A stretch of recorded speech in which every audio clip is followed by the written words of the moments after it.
What's up, guys? Welcome back to Umineko. We're going to be doing episode 2 now. Legend of the Gold Witch, Turn of the Gold Witch, okay. Well, let's start it. I wonder what's going to be like. Are we going to go back to the very beginning and redo everything? Or what's it going to be like? Or is it like a second part or like a sequel part? I don't know. This story is very obviously fictional and fantastic in nature and resemblance to, okay, just the usual stuff. George, time out, please look. They're so cute. Look. Shannon found a pair of hammerhead sharks swimming playfully in the tank and looked as excited as a grade school schooler seeing an aquarium for the first time. Yeah, they really are cute. Almost makes me want to eat them. Or are we like in the Golden Land now or something? I don't know. I feel sorry for them. Did you know?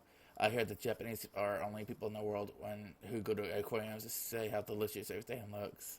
Is that so? I'm sure even Americans Italians will want to eat these. Are those clothes look good on you? Really? Shannon clutched at her chest with both hands in embarrassment. She apparently felt like she was being made fun of for wearing these clothes she wasn't used to. Though George's face didn't show it, he actually said something so completely unexpected that surprised even him. And he was embarrassed as Shannon on his inside. However, when he saw how embarrassed Shannon was, he started to imagine he was teasing a girl he liked, and instead of embarrassment, a ticklish amusement welled up in him. No, he wasn't just imagining it. He really was teasing the girl he liked. Before now, he wouldn't have expected to hear a line like that anywhere these days, not even a manga or something. In fact, if he'd seen another couple like this, his first instinct would be start throwing rocks at him. But even if someone were to start throwing rocks at us now, I'm sure they'd be no different than confetti celebrating our relationship. Now I can't even remember those lonely days when I felt jealous of couples who were completely oblivious to their surroundings. To use an old-fashioned phrase, there really are rose-colored days I'm living in.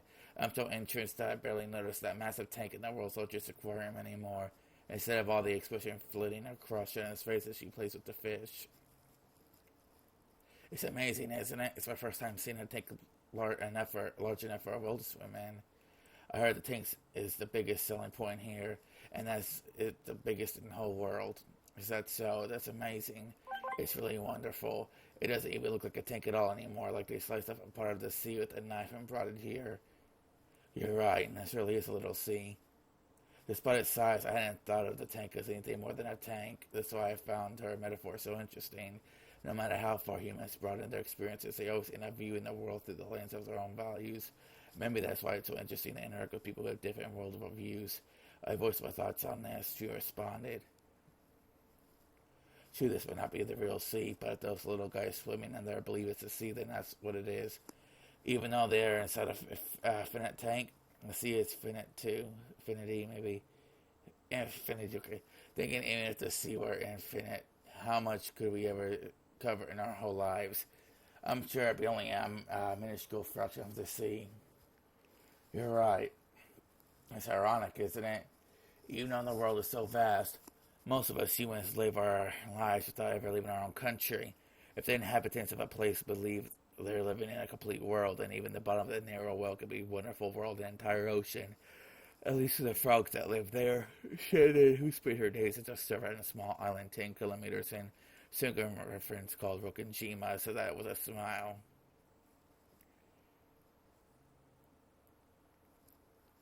I am so heavily confused on what's going on right now. Turn of the Golden Witch.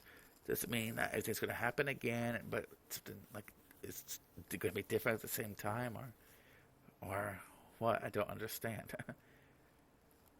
Okay, just going to go through all the intros. All the names that we're all familiar with. Maybe we'll also get different new characters at some point. George is Gamera, I guess we know them. Strange to start off with George and Shannon, though. Keizo Cross, Eva, Natsuhi, Hideyoshi, yes, we know them. How about names we don't know, maybe? Rudolph, Rosa, Kari, yes. Rudolph with PH, was that with an F? I don't know. Didn't really pay much attention. Anansho, Shannon, Goda, Kumasawa, Kennen, Genji. Okay, familiar names. I am Beatrice. And wasn't the first episode at some point I said there were several other servants besides them and the main servants? So up until all then, they all died too, or they all escape or live on some other part of the island somewhere, maybe. I don't know. I still don't like how this is When They Cry 3. So what's When They Cry 2 then? If Higurashi is here When They Cry 1, is this When They Cry 3? Why is When They Cry 2 at? I don't know. Since they don't interact with each other story wise, I don't really care. Okay, well, we're not on the island, that's for sure. After we finished walking through the whole aquarium, we had a small late afternoon lunch at the restaurant with a nice view. The word buffet has the power to make any boy's heart leap. I was like that myself once, but with Cheney beside me, this buffet felt different. I couldn't shamefully follow on the things I liked. I was, how should I put it, worried about my appearance and chose my menu suited for a snob. Toast, salad, and coffee. If I had been myself, I would have made a pile of oily stuff like yucky soba, mashed potatoes, gratin, and so whatever. Shannon, is it not going to be enough for you? If it is, I guess we men are animals with really bad fuel efficiency. That's not what I was trying to say. There was only a tea and salad. Maybe the mere fact that I thought she was a whole plate short proved I was sticking with that man's stomach. Actually, I should be asking you the same thing. Don't you think men should eat a little bit more than that? I imagine you normally eat much more for lunch, right? Alright, Dan, come think of it. You already know how much I eat normally because of meals I've had at the head of the family household.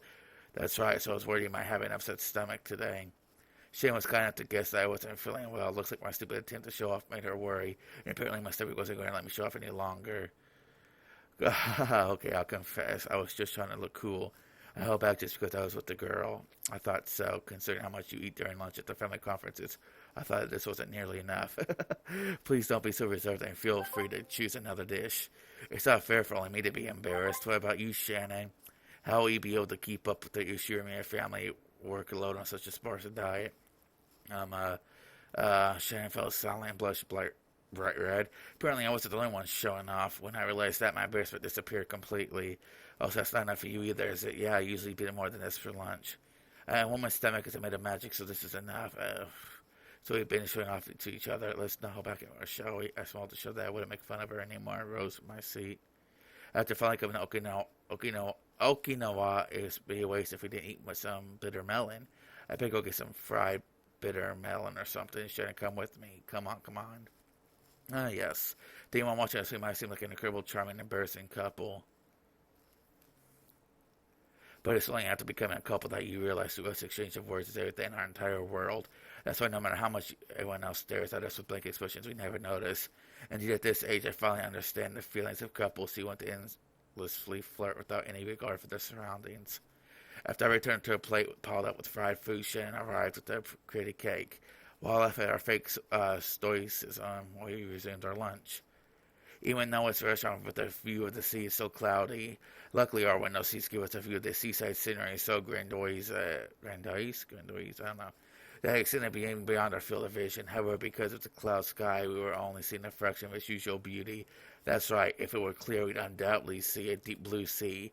Yup, I bet you're already used to the sea around Okinawa, but the deep blue of the sea here would surely be an sight to see. It's a real shame, but no matter how blue the sea is at work, it might as well be gray to me, but I'm not working today, so apparently Shannon was doing her best to stay in an embarrassing line, but I didn't let her get off easy. So close. The feeling he said when watching the sea along with you, George Sama, it looks deeply no matter how gray it is. Giving you full marks and a prize. I'm sorry, I want to hear what the prize was. If you don't mind telling me. No, I won't tell you. That's not fair. When I was in elementary school, I always thought the kid who got bullied. When they wanted to tease me, I grew nervous and speechless to the delight of the bullies. Back then, I wondered why anyone teased me, but now teasing Shannon like this, I understand why. This is so much fun. I can play with their emotions however I please, and I can have them all to myself. Right now, I can't think of any greater pleasure. That's why I have to go easy on her. It's not as though I want to make her feel embarrassed and upset, so I decided to be nice and change the subject. Best not to be upset. When you finish your lunch, you want to take a walk on the beach. Maybe those clouds will clear up and we'll get a beautiful view of the sea. That's right. I want us to go see it. Yes, let's do that. But that cake does look delicious. We all get one of those too. You mustn't. If you cake after eating so much, you'll get fat.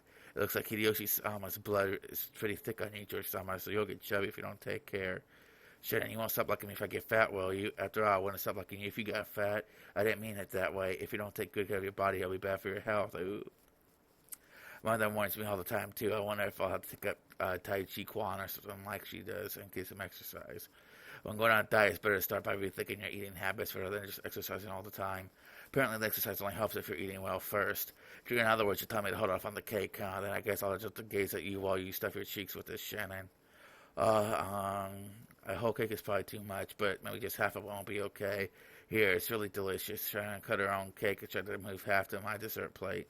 I know that she wanted to share the delicious cake's flavor with me. However, I mainly pulled my plate away from her. She blinked in surprise. She couldn't seem to figure out if I was refusing the cake or not, so I winked open my mouth. I said, so that's what you really wanted. Sheesh, you're such a pampered child, George-sama. Okay, wait. Okay, say, with a pretty, partly embarrassed, partly expressive face. Shannon also with the cake to me with the fork. Chomp. It tastes like a cheap chocolate cake you might find anywhere, and yet it was exceptional, because eating cake in such a embarrassing way, as if we were a couple of perfect fools. That had been my dream for many years. It made this cake's flavor heavenly. If the earth is destined to end, I wouldn't have any regrets if it happened right now. It's such a moment of bliss.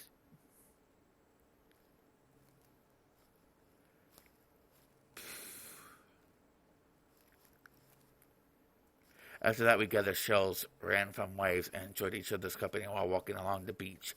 In the end, the clouds never parted. However, we both believed that the sea reflected in our eyes was a deep blue. Somehow, I'm so happy that it scares me. You do say that from time to time. What is it you're afraid of? I'm a servant that assure me a family. For someone like me to be walking like this with a member of the family, it just felt like it was too much for me. I'm also surprised I didn't just meet you yesterday or today, Shannon. We've known each other for years now. However, we can only meet during those friendly meetings that only happen a few times a year. Back then, I couldn't even imagine having this sort of relationship where I could spend time with you like this. It was the same for you too, right?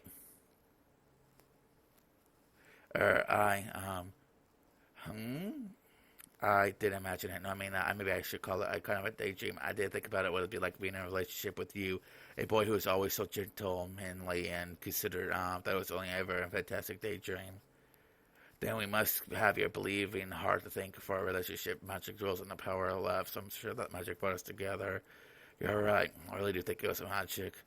But that's not actually true. As you kept looking more and more beautiful every year, you became a larger and larger presence in my mind, too. If the same thing happened to you, then the fact that we're here today is simply an inevitable consequence rather than something caused by magic or a miracle. No, a miracle did happen. George-sama, she stopped walking down the beach and gazing out beyond the sea. A miracle? No, it was magic, and it happened. I was bewildered by that slightly mysterious phrase, which I sometimes heard her use. Magic, you say? Yes, magic. I doubt you believe me if I was explaining, so I won't. But this bit of magic definitely had the power to grant the miracle that brought us together. Are you talking about some kind of ritual? Yeah, you might call it something like that. Except that it really was magic, not just some ritual. And maybe it's all girls, not just Shannon, who tend to treat encounters as miracles or coincidences. For men like me who encountered with a girl who's 70% hard work to try and make her like you, 20% courage, and 10% blah blah blah, 10% coincidence. The part that means everything to her is a much smaller factor in my mind. Remember that way of thinking itself is calculated and typical of men. But if I said that out loud, I might dissolve all kinds of magic. To my mind, there were lots of coincidences, compromises, and expended effort on both sides before we gained the relationship we had today. The culmination of all that, we get to spend this joyful time together. And if she wants to call that magic, I got no objections to her choice of words. So stand up for that magic. You're right. If the same fate were repeated 100 times, maybe you and I could get into a relationship like this only one of those times. In that other instances, even though we'd be aware of each other, maybe we would have only maintained a reserved relationship after all this time. From the perspective of those other me's and you's, you and I are undoubtedly in a miraculous relationship right now. That's not what I meant. It really was magic. No matter how often you tell men something like this, they'll never believe it. Can't quite believe me at all either. I believe you. I'd hate for the magic to fade away because I didn't believe in it. George-sama, in a small voice, I apologize for something that trivialized her magic. Shannon said to me, glad to hear me say that. After all, if two people believe in the magic of love, it becomes eternal. Oh, that's right. I was wondering if you would be willing to agree to the little whim of mine. Yes, what is it? You call me George-sama, right? So that it's not like I dislike it, but would you consider not calling me that anymore? Of course, you have to keep up your appearance to assure me your family, so I wouldn't force you to do so during your everyday routine on Hiroshima. But when we're alone, I really you didn't call me that. Yeah, let's make that a rule. A rule? What would happen if I followed that rule? Maybe we should get some kind of punishment game if you break the rule. Yes, what should it be? Want to hear? No, I don't want to hear. I'll have to think about it. What it should be. Okay, George, son. Yeah, I love the way that sounds. I'm so happy. Shannon. I also have another name. It's Sayo. I see. The rule's got to be fair after all. I'll follow it too. From now on, I'll call you Sayo. Sayo. Okay, Sayo. Yes. I held her shoulder and drew her close. When I first put her delicate body towards me, she drove into my chest like a doll. As I held her head in my arms, we both looked at the horizon. What a deep blue sea. I'm so happy we got to look at the sea, just the two of us. Me too. I'm so glad that we had a chance to look at this deep blue sea with you. As we gazed at the gray sea, and light rain began to sprinkle down. We kept listening to each other's heartbeats.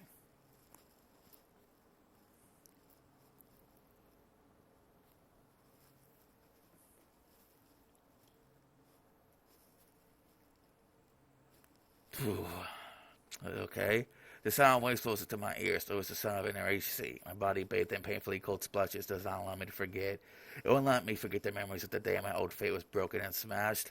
Once tomorrows were were looking into a mirror. All I ever saw there was the person I already was. Tomorrow was absolutely no different from today. Today was my old fate. But then, for the first time, I saw a different fate beyond the mirror. The witch whispers to me. She tempts me to take the bite of the fruit of knowledge. She torments me, saying I'll be a future furniture as long as I stay in God's paradise. She decided to choose the path of knowing love and try to become a person. Those were days like sweet honey, but at the time I didn't realize that they would be the start of a new kind of suffering. I arrived at a small island on a motorboat I've only just learned how to use, so this can't hardly be called a small island. It's a little more than a rock jutting out of the water. On this rock is a torii and a small shrine. It was probably built to worship the guardian deity of Okanjima. Even though I don't know exactly what it signifies, I know it has to be something holy. Even in a place like this, I got to just take one more look around to see if there's anyone who might get mad at me for coming. I see nothing but the stormy ocean and Jima looking at a distance and the waves break against Okanjima's steep cliff. I ready myself, timidly approach a small shrine and take the mirror that lies there as an offering. That mirror looks cloudy and dirty, and that would probably make any normal mirror seem horribly cheap. However, since the mirror has been placed in this small shrine, it appears to seem to give some sort of divine quality to it. And there's one thing I can tell: this is no simple mirror. It may seem like an old, better mirror to a non-believer like myself, but it has great significance. Is it really okay to break this after being captivated by honeyed words? No, this really isn't mirror. This is the life I couldn't escape until today, my fate. I'll break it. I'll smash it and seize the life that lies beyond this mirror. If I don't smash it, my life will be a pair of facing mirrors forever. Nothing will ever change in the slightest. The witch whispers to me. She takes me to take a bite of fruit of knowledge, or maybe I've already tasted that fruit. After all, I've already experienced those maddening emotions, just as Adam and Eve felt compelled to pluck their fig leaves. I can no longer go on without breaking this mirror. I struggled with the conflicting emotions for many days before this moment. Inside of my heart, the virtuous part of me kept on fighting the part that sides with the witch. And now here I am. Did the part of me that's right here, right now, win or lose? There's only one thing I know. To obtain something, you must be ready to lose something. Cowards who don't risk anything, who never try to change anything, will never be forgiven. The key to that opens the path to a new future. That key is already in my hands, and that key is to break this, to smash it. In other words, is there any other effort I can make as a furniture person in Rokunjima? No, this is the only way for me. Come, have courage. I'll free myself from being mere furniture. And by accepting a new kind of suffering, I'll become human. This surely is a small yet large trial I must impose on myself. Come on, smash it. I'll smash it to pieces to eternally unchanging fate that imprisons me. I raise the mirror high. I think back on the days of conflict that came before, and finishing my reflections in the blink of an eye, throw it down. Wow, this is just so weird. Anyway, the thunder roars, crying out against me for my outrageous act. It truly is the hatred of angels trying to banish me from eternal paradise. I looked down at the mirror, tumbling at my feet, broke into equal parts, and after making sure I've accomplished my task, I screamed up at the raging skies. I've kept my promise. Now it's your turn to keep yours, right? Thunder roars once more. I've already been banished from paradise, so I'll have to struggle on my own if I want to live. The witch told me that is a single element of this world. To lose it means losing the world. Like how a canteen with a hole in the bottom can't be filled no matter how much water you pump into it. I kept my promise. Now it's your turn to keep yours. Please grant my wish. Beatrice Sama. Oh shit, what dumbass. Okay, we got the pretty sweet, cool opening that I completely forgot about from the first episode. I don't know if it's the same exact opening or not, but it's so cool. I mean, it's been like a month since I've seen this, so. Oh no, I don't. I am not going to skip it. So. Oh, that's right, because they didn't do anything with the opening. They just used the old opening. So you see all the old sprites. Like there's the first is Mariah. There's a Battler.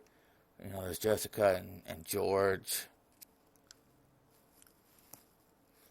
Natsuhi. Uh, and everybody else who's coming all at once. And then there's blood and the magic circles.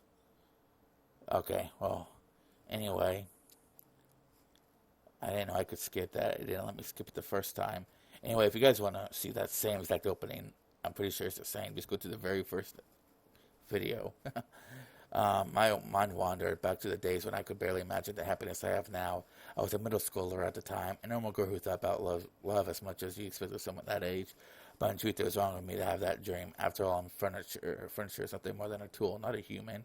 As a person less than a human, simply receiving education was an enormous blessing. So in reality, even thinking about falling in love was more than I deserved. The Ushirami family conference was a customary event held every October, but relatives sometimes visited at other times. Of course, they didn't come just to drink tea.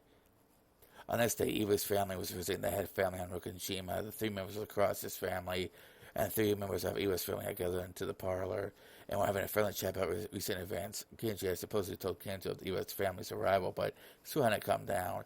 He probably immersed in his research and couldn't spare the time. This often happens to the others, waiting impatiently for their fickle father to arrive.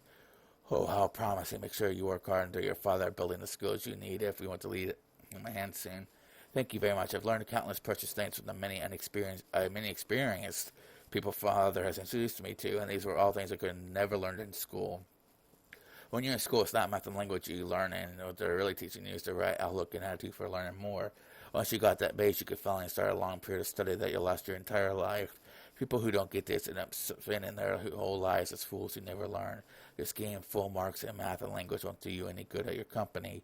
Indeed, that is exactly right. Hideyoshi-san, your stuff education never fails to impress. George isn't quite a full man yet. He'd better always keep that in mind and embrace his studies. Stop it, dear. George is always giving it his all, right? Truly admirable. I wish our Jessica would learn from him. Sheesh, are you still holding a grudge about that test score? I'm studying for the test best I can. At least don't say it here, pissing me off. Once people started praising George for his diligence, the conversation usually turned to Jessica, who hated studying. Jessica made an openly displeased face as though she'd known this would happen. My, schoolwork aside, it seems Jessica had better learn to choose her words a little more gracefully. How improper for a single daughter who bears the weight of the Ushimiya family crest. Tom, now she's quite appealing in her own ways, and she times to change. The time when we had to act all modest entertainment ended long ago. That's right. I knew you understand, Aniva.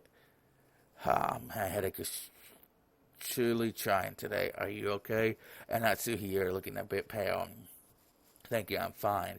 Still, some time really has flown. It feels like just yesterday when you would run around half naked by the beach and come back soaked. Was it you're just good at chatting the same? And now she's a lady who fusses over how to put on makeup. I see focus on your eyebrows. You look really cute today. Thank you very much. Now, no one noticed, so I was a bit unsure myself. I feel a smile rose at Jessica's face as a result of her own studies were finally appreciated. Eva smiled back the same way. Then she turned that smile towards Natsuhi. Come on, Natsuhi, Nisan, you must take notice of the small changes in your own child. Poor Jessica-chan, you probably wanted your mother to notice first, didn't you? No problem. That person never notices anything. Jessica, I cannot condone you speaking of your mother in such a fashion. Apologize. Later I will speak to you at the length about your language. If you don't want kids getting in your way, just say so. I'm going to take a step outside. It's getting stuffy in here. Jessica is still at the age where tests and entrance exams are pretty nerve-wracking. Recently, she clashed about them often with her mother, who was enthusiastic about her education. excuse me, Kia, Jessica, who was trying to leave the parlor in a, um, guys, hold on, I can't multitask like this. I'm back. Jessica was trying to leave the parlor in a bad mood, bumped into Shannon, who was pushing a serving cart filled with tea. Shannon, no need to worry about my tea. I'm just gonna go wander around the garden. Milady, Shannon, the tea is getting cold. Serve it quickly. Milady, my apologies. Shannon hadn't actually done anything wrong, but Natsu he felt like something shameful to herself had been shown. Lashed out at her emotionally. This is something that had often happened in the Shimir family, but it seems Shannon wasn't strong-willed enough to just accept and move on. She shrank back and cowered while serving the tea. She had the unfortunate habit of making more mistakes when she cowered. Her pitiful appearance ruined the peaceful atmosphere that had existed a moment before. It wasn't really Shannon's fault, but she thought she might be the source and felt the pressure on her chest. Her shaking fingers made the utensils clang, and you couldn't have called it grateful, not even just to be polite. The more pitiful she appeared, the greater the silence grew. The more irritated and as he looked, the more Shannon cowered.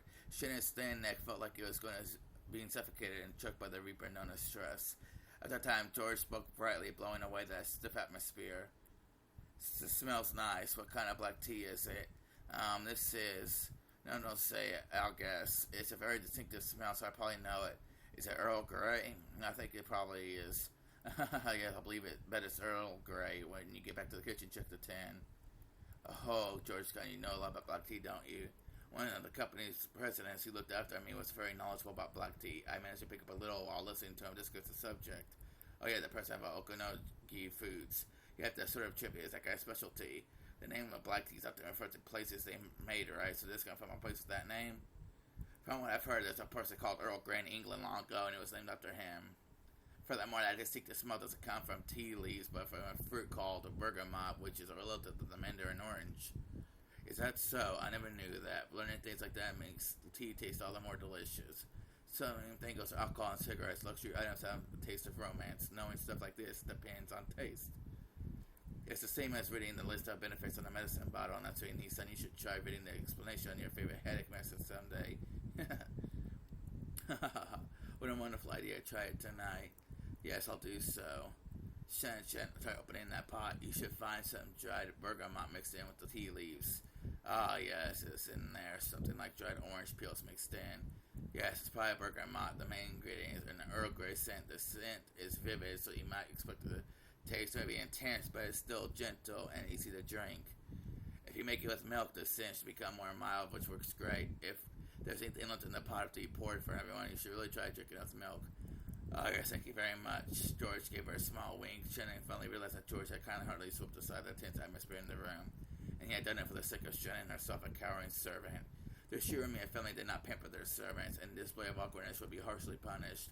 So it's rare for them to begin innovating and helping him like this. Thanks to George's kindness, Shannon managed to regain control of herself and finish serving tea without further incident. As long as she stayed calm, she could carry out her work elegantly and flawless. By the time the black tea was laid out on the table and its elegant scent filled the room, the atmosphere had completely returned to its formal peaceful mood, and everyone praised George's knowledge. Shannon wanted to thank him for saving her, but it didn't look like she would get the chance. So she decided to at least thank him inside her heart, praying to God that George would hear it as she pushed the serving cart away.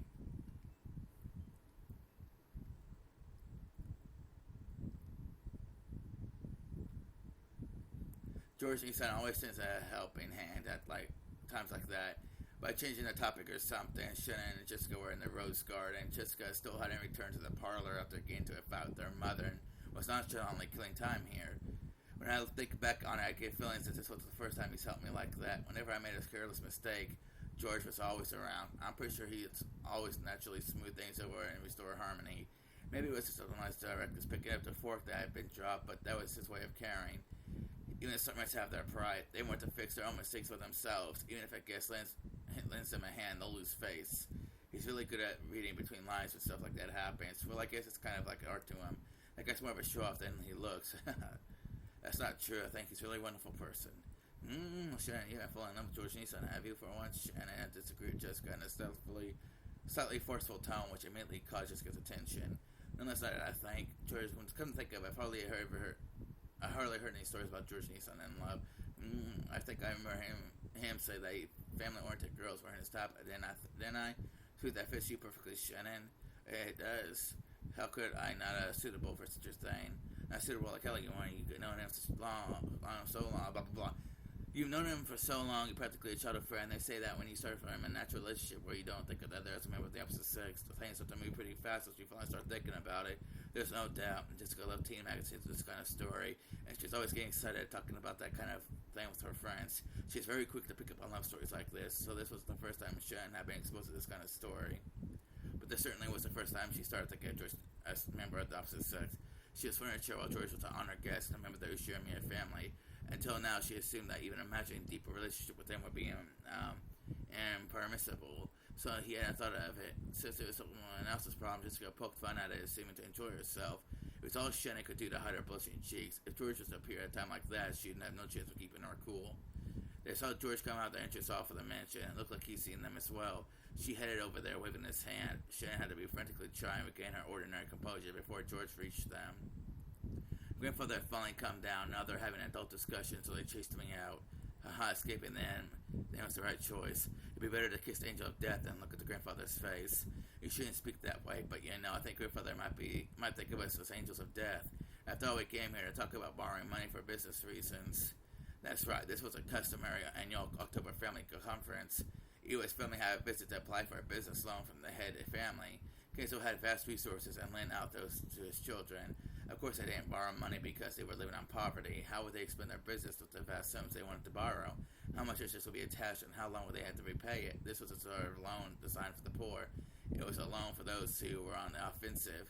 Kenzo strictly judged whether it should be worthy, leading out his fortune. Afterwards, he strictly oversaw its use.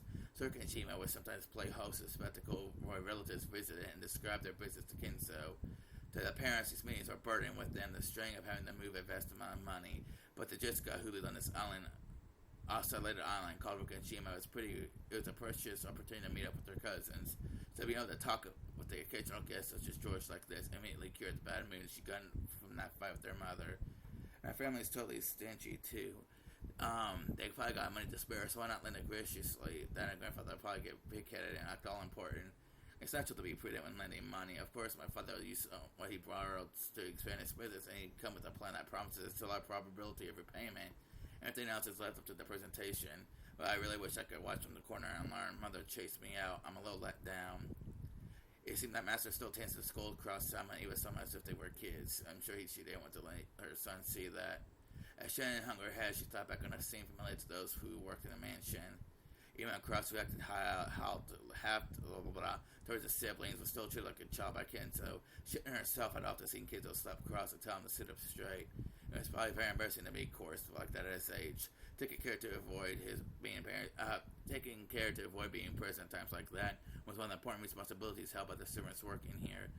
However, the fact that Shin had ended up witnessing such a scene meant that she messed up at least once in the past. Yes, I imagine so. Maybe figuring out that and staying away as part of a child's duty. That was decided to follow the flowers in the garden truly splendid this year. George stretched as he said that, and he's really changed the subject away from the one that was a little gloomy. This time Shannon noticed it too. This person, George could sensitively figure out the situation. It always changed the subject with a harmonious of kindness. It was so smooth that Shannon hadn't noticed it until today. Today, Shannon really had to admire the way George did that. Of course, the boys close to Shannon's age that she known, nearly all that had been classmates during the period of mandatory education. But they had all been young, and none had possessed the composure George had. Mere moments ago, they had been just another guest. But right now, she couldn't help think of him as something more. However, such thoughts were mere distractions from her work as a servant. Shannon tried to chase them away with a small shake of her head. What's up? Oh, no, it's nothing. Shall I make some tea? I will prepare some more of that Earl Grey. So you remember the name of that tea. I'm glad. Thank you for your concern back then. Shannon was finally able to put her gratitude into words. If you wrote it out, it wouldn't be very long, but Shannon had needed a little spark of courage to say it out loud. But George played dumb. What do you mean? I don't remember doing anything I should be thankful for. He seemed to be playing the gentleman in his own way, letting her know he wasn't doing it out of a desire for gratitude. George's response seemed to be more or less exactly what Jessica had predicted. She couldn't help but burst out laughing. See, isn't he a bit of a show-off at times like this? No, that's not. Jessica booked fast Shannon as the letter remained silent. red face. George didn't know the details, but he naturally joined in laughing the same way. The three of them lazily walked around the garden, catching up the recent events. George, as the oldest cousin, talked about his life experiences. Jessica talked about recent life on Rokujima, and Shannon talked about her recent work. They kept going on about these trivial things, even when Shannon heard the talks about deeply interesting things. She never felt any particular interest in the actual content of their stories.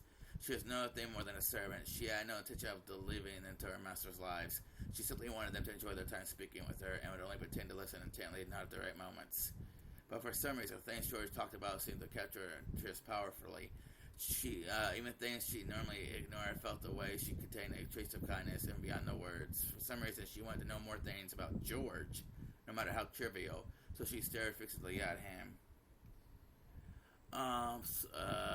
She thought as far as looks went, this assuming of George was probably about average and hadn't gone in any particular way, but he was diligent and serious and had a deep prudence which allowed him to understand people's hearts and could show concern. But she never noticed these things before now. But she may not have met him many times, but she'd known his face for many years, even though she hadn't noticed until now. Shannon, embarrassed by her own obliviousness, blushed. George, perhaps thinking that Shannon would listen intently to his stories, kept talking happily and at the length about things he'd done and seen, but just got the image of a slight change of Shannon's. So she decided she'd change this conversation to a topic she was sure Shannon was most interested in. Oh yeah, come to think of it, George said, "Have you finally gotten a girlfriend or what? Where did that come from?" Normally that reaction should have been answered enough, but for some reason, as she was now, Shannon wouldn't be able to understand it unless she had said it clearly. George, that's very nice, so I'm sure he's very popular. Well, or quite good, Shannon. Is it cornering him like that actually pretty mean? I wasn't trying to be mean. I'm flattered that you have a mistaken impression of me. Unfortunately, I still haven't had a relationship with any particular girl. After all, my looks are below average, as you can see, and I can't speak tactfully in a way that can entertain a girl. I don't think that's true, and I think a man's charm is decided by something that can't be measured by his appearance. That's why I'm thinking he might be considered a very attractive man, George. So Shannon was being uncharacteristically verbose. She rarely ever spoke at such length.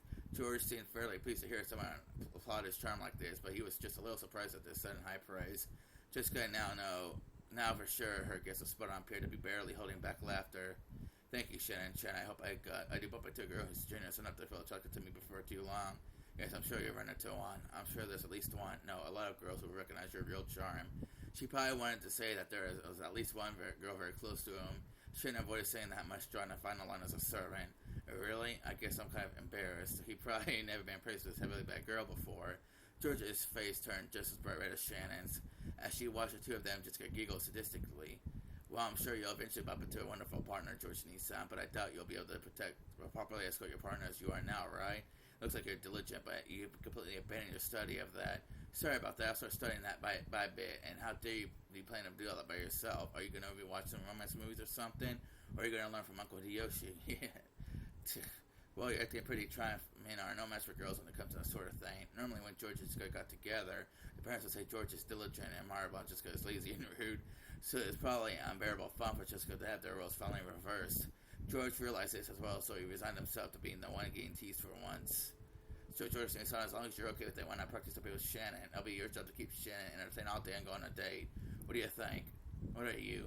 Man, lady. When she heard Jessica's audacious plan, Shannon's face turned bright with the poof, and a donut of smoke started to rise from her head. That's a very typically planned, but I wouldn't want to burden Shannon Chan. It just ended up wasting one of our precious days off, wouldn't it? It'd be putting in on that sacred time that she should be spending alone, someone she really likes. I couldn't do something so boorish. I also don't have a personal feelings for anything, so there's no need to hold back for my sake. So Shannon's blood had all rushed to her head, and it looked like she didn't know what she was babbling about. Jessica, who knew how Shannon normally was, seemed to find this hilarious. She couldn't hide her cackling laughter anymore. Is that true? I can't believe a cute girl like you would be single, Shan. I am a servant, so of course I don't have any relationship with boys.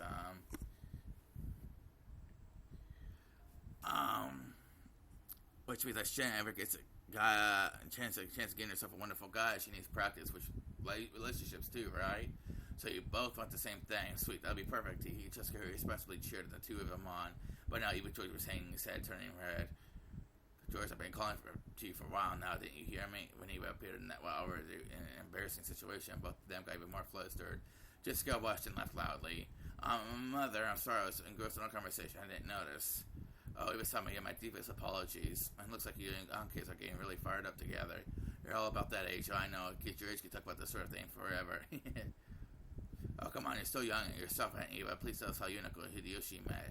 Oh, my, there's no way I could say that. You all really are so young.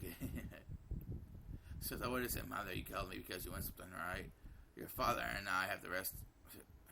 Your father and the rest have finished talking. We're going to talk to Grandfather about you, so come on. About me, what could that be?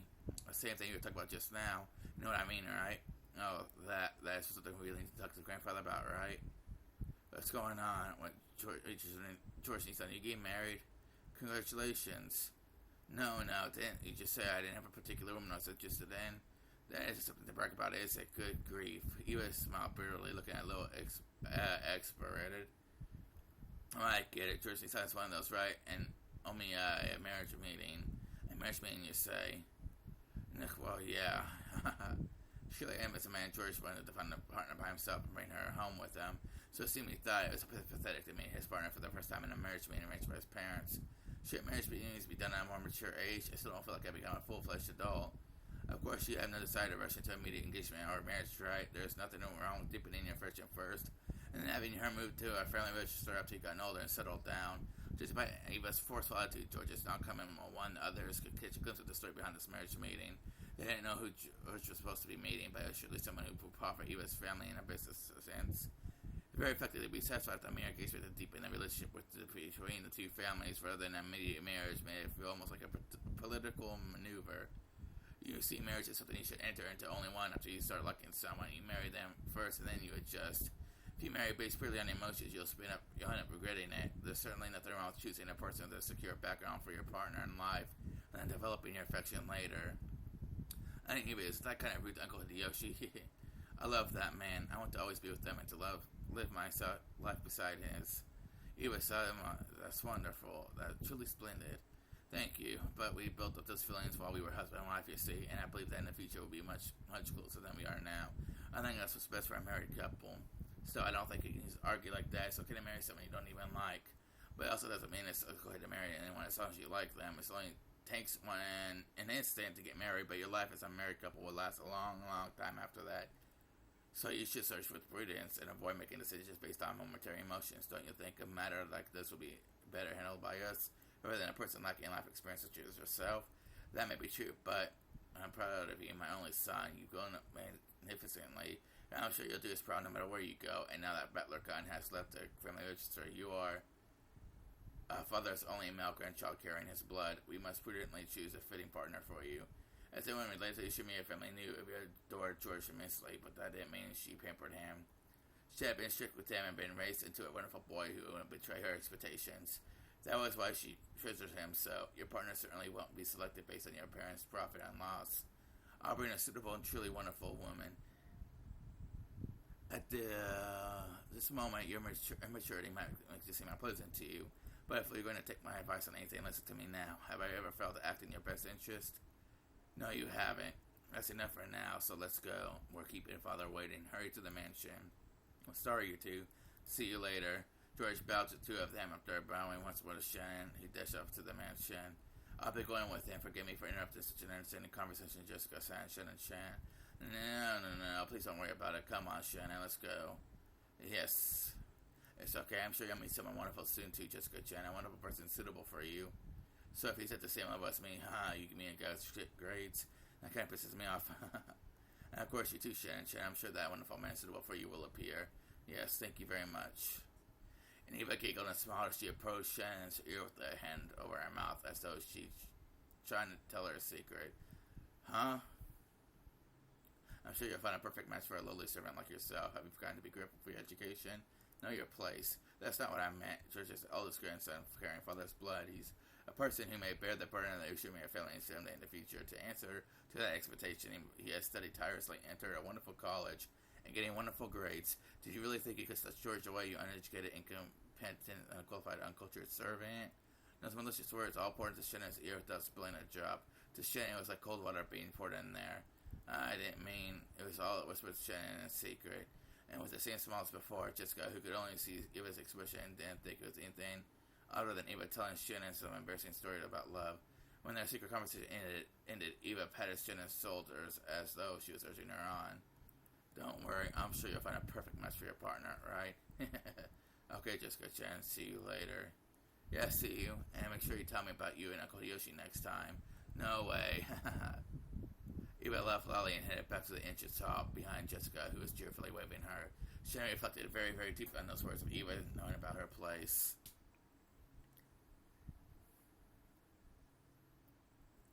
It's time for me to take a serious look at how full of myself I've been acting. I forgot I'm furniture. Furniture isn't human, so I am being a who must feel gratitude for even being treated like a human. I am not permitted to wish for anything more. People sometimes develop affection for furniture they're used to using, but as an emotion on the human side, and furniture has no right to hope for such a thing. It's enough that the furniture serves honesty, or simple honesty day after day. The feeling I got when talking to Georgetown Magical Sama is the same as a forbidden drug to me. In other words, it may be an emotion I must never experience. Shannon, you've had your head in the clouds for some time now. Do you not feel well? No, my apologies. Natsuhi's words were right on the mark. Even Shannon couldn't believe that she hadn't noticed Natsuhi until she called. Normally, it was essential that she focus on her cleaning at this time of the day, but she spent all her time sighing and hardly making any progress. Even when there aren't any guests around, you must always be alert. Behavior like this is shameful for an Ishimi or family servant. Yes, ma'am. I will take care of it from now on. My head husband will return very soon. Have you finished cleaning the study? Have you finished cleaning the staircase? My apologies, not yet. Yes, I know, so I had Lennon do it while you were playing around cleaning the hallway. She finished cleaning the study and the staircase. Well, who's Lunan? That's because I wanted to clean it properly, so it took some time. Sharon was simple and honest, so she'd always carry out her tasks seriously and properly without any omissions. So she always slow with her work. In a conscious, Lunan cleverly avoided doing extra work whenever it's possible, so she could complete her jobs with a result that looked almost the same as an outsider, but in a much shorter time. In other words, she was a shrewd employee. Compared to that, it was probably better to say that Shannon wasn't very shrewd at all, talking back to Natsuhi when Natsuhi was in a bad mood. Of course, there was nothing that Natsuhi couldn't stand more than a servant talking back. Her forehead creased and spoke sternly, and yes, her slowly and admonishing style of speech was more terrifying and finally made Shannon realize she had said the wrong thing. Then perhaps she should aim to do a truly thorough cleaning. Shannon already cleaned the reception hall right now. It is an important hall where several pictures treasured by the head are displayed and where honored guests of the Ishimiya family are welcome. Clean it thoroughly so not a speck of dust remains, and so that even you are satisfied. Of course, you will finish before the day is out. Until you finish that report to me, and you will not be permitted any food or rest. Understood? Yes, madam. That's good. Servants should endeavor to only use those words. Next time you talk back, your punishment will be even more severe. So with that in mind, and grab those words into your heart. Yes, madam, thank you for your guidance. You're welcome. Behaving as though her headache was troubling her, Natsuhi headed off down the corridor. When she couldn't see her anymore, Shannon hung her head inside. This is what happened when she had her head in the clouds. Even though I am bad at everything I do, I should be able to at least carry out the cleaning as well as an average person can, right? It's because I can't perform that very well that I'm crying so pathetically. But even more shameful is that not only have I been able to perform a single bit of cleaning well, but just now Natsuhi was scolding me. I imagine that person appearing and rescuing me. If only Tour-sama were here, would he casually step in and save me? Surely he showed up cheerfully, intentionally acting like he didn't know what was going on. Nimbly changed the subject and making him forget that I'd never been rebuked by Natsuhi. I kept envisioning him, suddenly appearing from the other side of the door or the other end of the hallway. I envisioned the kind of person that would be an appropriate partner for him in a marriage meeting. And I envisioned how unfitting I was for him. Eva clearly told me it's been repeating over and over in my dreams. Ooh, daydreaming. Okay, you're still as clumsy as always, and you saw my lady has been in bad mood since this morning. That just now happened because you talked too much when you should just hung your head in silence. Kennen was suddenly there. His footsteps were always quieter than a cat's, and he never left any trace of his presence. He probably could have stood there forever, and she still wouldn't have noticed him. The expression on Kennen's face was one of hatred. He made that expression for Shannon, who didn't know how to do it herself. Madame and Luna can fall into hell. That person knows when Madame checks and only cleans those areas. Her cleaning just now is like that. I know because I saw she wasn't really cleaning. She's just the worst kind of parasite leeching off your thorough cleaning. You mustn't use such dirty words. Dirty words pollute your clean soap can and gun, so at least don't use those words in front of me. Okay? Kennen turned away so sulking. It was a reaction that hid his true feelings, which was very like canon, but I was a little happy. He was getting mad for my sake. Cleaning the reception hall will be tough. I'll help. Thank you, but I was the one in damn order, so don't worry. Don't you have your own work there, Ken? It's a filthy job. My soul was polluted long ago. Kenan hung his head and bit his lower lip. Just hearing you say you'll help is enough for me. If you don't go back to your own job, then you'll be punished as well, and that would make me sad. Shannon knew Ken's character well. Sometimes he didn't think enough about himself. If I don't refuse forcefully, he'll help me, even if I means neglecting his own job. Ken was a little sad and his goodwill had been rejected, but he realized that what he was doing would have only hurt him more in the end, and he gave a single small sigh. Understood. Do your best, Nissan. Yes, and I am also partly to blame. You aren't at all fault, Nissan. No, I am. I shall go now. Kenneth got his face showed that he still hadn't completely accepted it, but without being more obstinate, he disappeared. Even though Kenneth came to give me words of comfort when I was down, even so I was addicted again because it wasn't him. Then in itself it was a sin. It was far beyond any dream like the music could be permitted to see. So I don't know my place. Shannon, who had neglected breakfast, had already felt her concentration beginning to waver. But if she didn't finish up cleaning the reception hall, she went and seen Natsuhi's permission to eat. That cruel Natsuhi has surely told the kids just been to effect. After rescue, respectfully received Madame's punishment. That's right, my position in this world is furniture, and I've been intoxicated by a dream that's beyond me.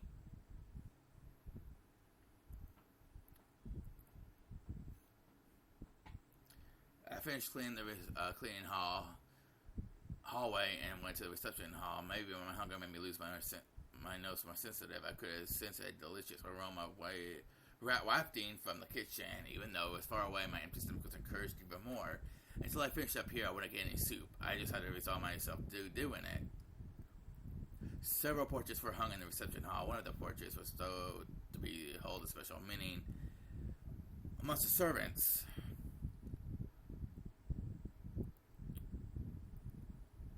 It was a portrait of the witch that was an extreme name, but everyone in the mansion called me that. The name of the woman with elegant blonde hair drawn as the subject of that portrait is Beatrice.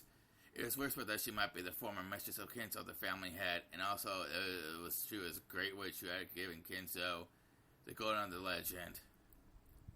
Tired. Okay. The witch Beatrice, master of the night on Brokenjima. She was gracious to those who respected her, but she would surely curse those who made light of her. Oh, it was in Shannon's character not to neglect the rules and believe in such as those. So she thought of the portrait of her mother master as that person herself, and always treated carefully and treasuring it. And it had become part of her daily routine to tell the witch who only exists inside the portrait the secrets of her heart. She was furniture feature, and furniture doesn't cannot complain, so she had no right to speak her mind about her difficult days. She had no right to open her mouth and say those words, so she at least spoke her mind inside her heart. She spoke her mind inside her heart, using words she couldn't say out loud, and approached it to the formless witch. Of course, the witch didn't answer. She didn't console, and she didn't laugh it off. Shannon could only interpret the silence as she liked, as though the witch was responding agreeably. Beatrice saw please listen to my story of my worthless self. As Shannon wiped the dust from the witch's portrait, she spoke that inside of her heart. I certainly am incompetent and uncultured, just as even someone said. I am not a person, so maybe I have no right to love. In that case, why was I giving a heart that can know love? At that point, Shannon held back tears for a moment. The sound that rang, which just started falling along with the chill air in the reception hall, made her feel as though her shabbiness had increased another level. Real furniture doesn't have anything like a heart. If they don't have to love people, right? So they don't feel pain. If I'm just another piece of furniture, why do I have a heart? If this wouldn't be this painful and this harsh, I was never given a heart like this. I see, so a heart was given to furniture. It would seem that even that man is capable of quite some amusing things every now and then. What? The witch never answered nor laughed. That witch that never answered or laughed, answered and laughed. Was it my imagination? Was I hearing things? No, that's wrong. After all, the words became a voice, and I could hear them, not with my heart, but with my ears. Humans have continually searched for the elements that made up the world since before the modern era. It is said that in ancient times, the Greeks tried to explain the world with the 4 elements of wind, fire, water, and earth. And after that, other several millennia, humans added several elements to those 4, trying to explain the world with several interpretations, such as 5 elements, the 6 elements, the 7 elements, 8 elements, the 12 elements. But they were never able to describe the one sole truth that exists, a single element. However, a single man appeared by the guidance of the star and finally explained the single element that makes up the world. Know what it is? Who? Shannon fearfully turned around. Hey, we actually see a sprite of her. I think that's her. I mean, it doesn't really look much like the painting, but I mean, her hair's a little bit different. Her boobs are way bigger. I don't know, right there she existed. Not as illusion, but as a reality. The conscious made by the lightning made it clear that there's no mere daydream. It's love. The witch of the portrait elegantly held a golden pipe to her mouth and giggled. She left with the ignorance that causes humankind's thoughts to stray far from the most simple answer.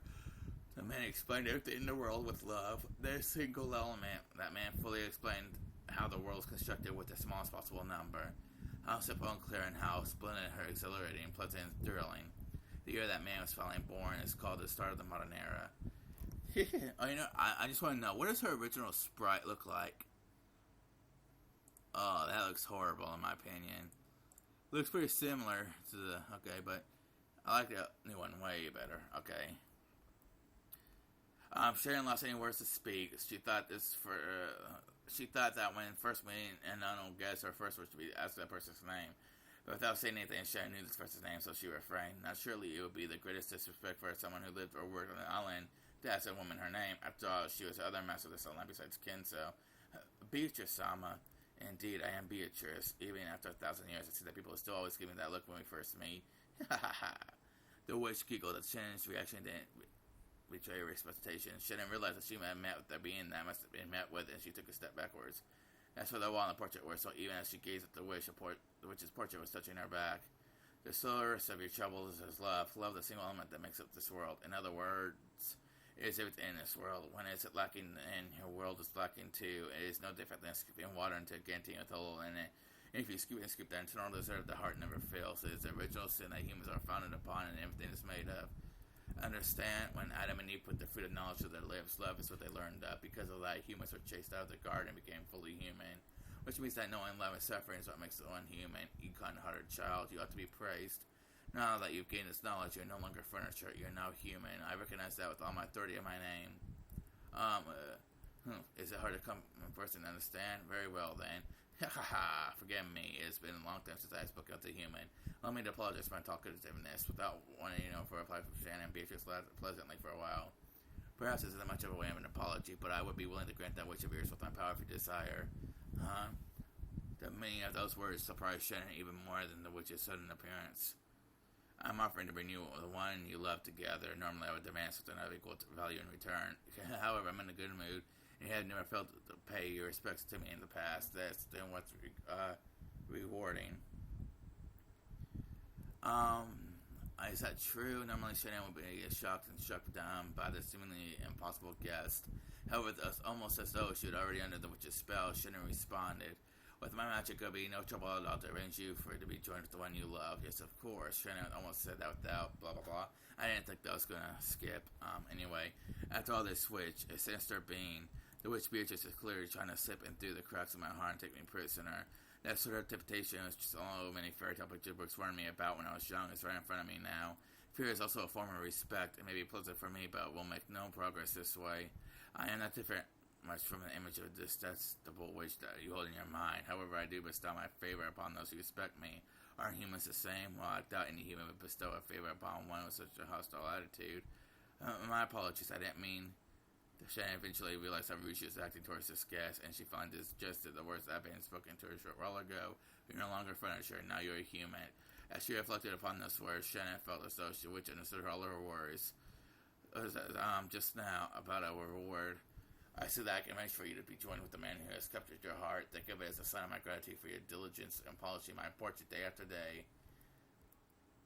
Calm yourself, I ask for nothing in return. I am generous.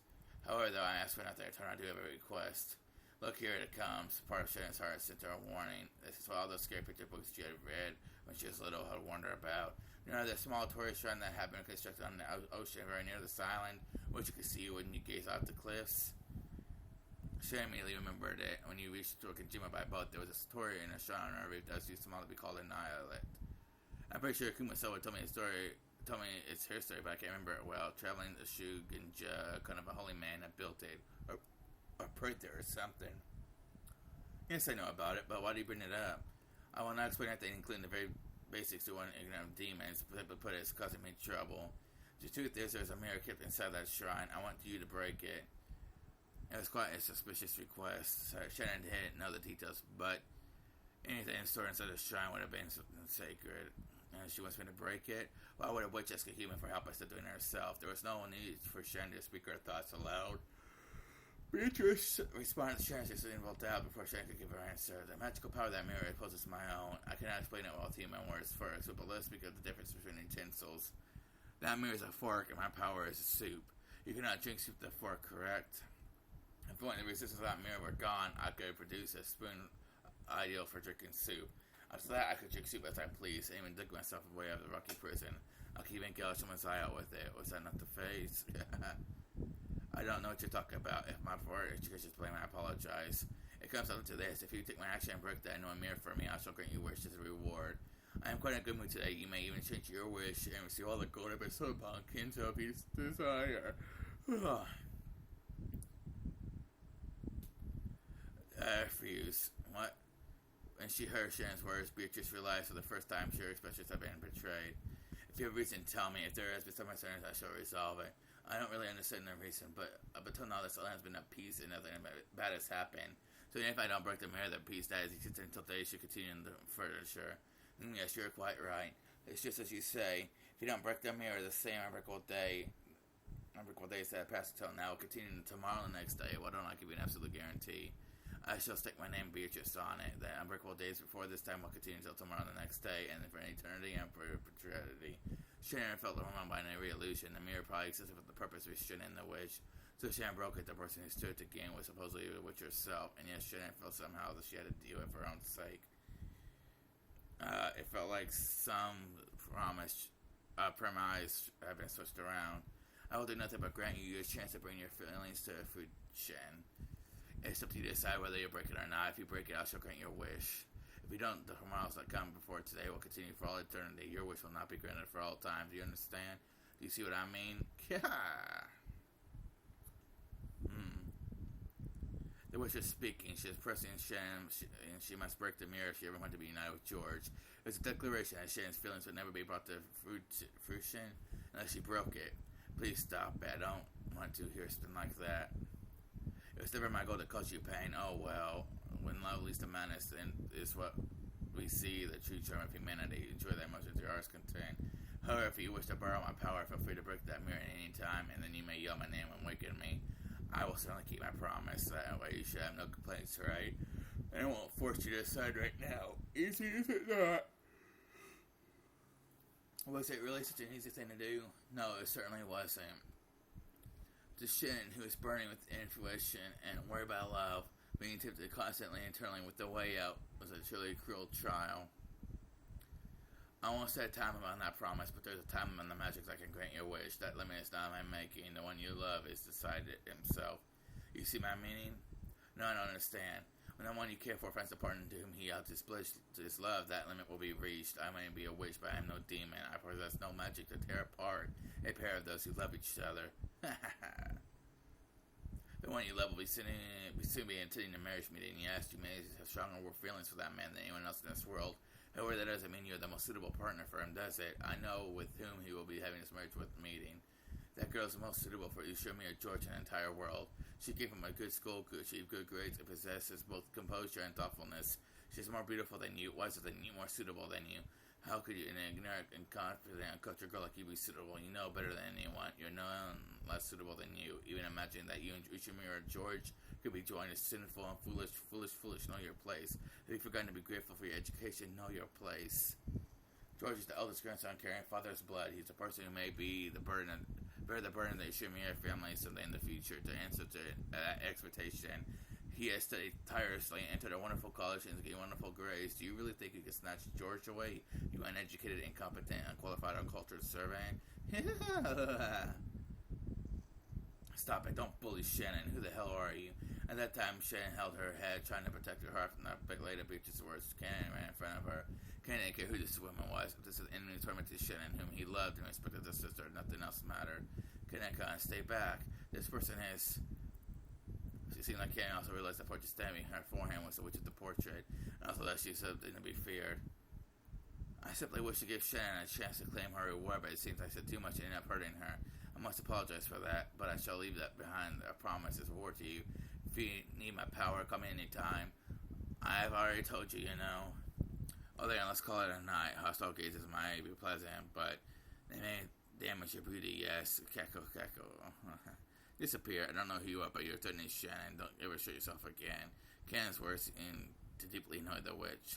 Watch your language, lowborn. I may be gracious to those who respect me, but I am brutal to those who do not. Well, she still smiled. The witch's face began to twist itself. Then an oppressive feeling that she couldn't be noticed with any of the five senses gradually filled the room. Even though they couldn't understand it, they immediately realized it was something terrifying. When you swim in the ocean, something large passes by the water beneath you. You want to escape the land even before you learn what it is.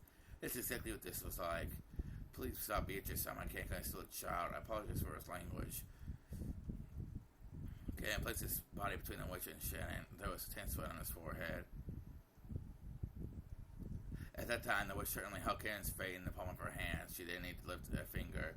She held a grasp on his face so tight that a single twist of her smile could easily crush it. Cannon understood that as well, so she started sweating. His knees felt weak. However, Beatrice abruptly released that feeling of tension and laughed. Very well, if you ask, I will forgive you just this once. Cannon answered. In indifference to her, I shall forgive you tonight and send you off. You have to thank me. Well then, let's call it a night. And pardon, I shall leave you with a small souvenir. Hold out your palm of your left hand, you two. When Beatrice screamed broadly and stopped her fingers, the left hand stretched out in front of them against their will, and their palms open. It was a strange sensation, as though only the left hands now belonged to someone else. It felt like only the left hands had become puppets, which were being pulled by strings hanging down from the ceiling. Well, what are you trying to do? Cannon resisted, but he couldn't retract his hand of his own free will. Don't struggle, it'll be over soon. When Beatrice held her pipe aloft, the gold-colored sparkling dust came out of the smoke and hovered in the air. The sparkle eventually became several gold butterflies. The beautiful butterflies danced freely throughout the reception hall, forming a fantastical and beautiful world, and two of those butterflies alighted on the palms of Shannon's and Cannon's hands. Ouch. There was a sharp pain as though they'd been burned. When the two of them tried to examine their palms, the hole in their bodies, which was been there a second ago, had gone without a trace. Mark, what is this? There's now a tiny burn mark on the palm of her hand, and it was only shaped like a butterfly. What is this supposed to be? Apparently, Cannon had a tiny mark on his hand. He stared at the witch hatefully. A simple greeting. I have no hidden motive. It is nothing more than a bruise, so it will heal in just a few days. There's not even a need to care for it. I made that mark so that tomorrow you will not forget that I was truly here and made a promise with you. And encountering with me could be quite shocking. Sometimes when the next morning comes, people will try to think of such an encounter as a dream or illusion. You have to consider this slowly and carefully, Shannon, and you should probably make a good rest. Take a good rest and look at my mark tomorrow morning and try considering it again. I shall not coerce you in any way. You should freely decide your future by your own will. Still don't think that one could attain the affliction of their desire for such a small price. Surely this way knowing and great artists who might place about blighted love. Cackle, cackle. Well then, let's meet again when the chances arises. How entertaining it is to have a conversation again after so much time. Goodbye, furniture.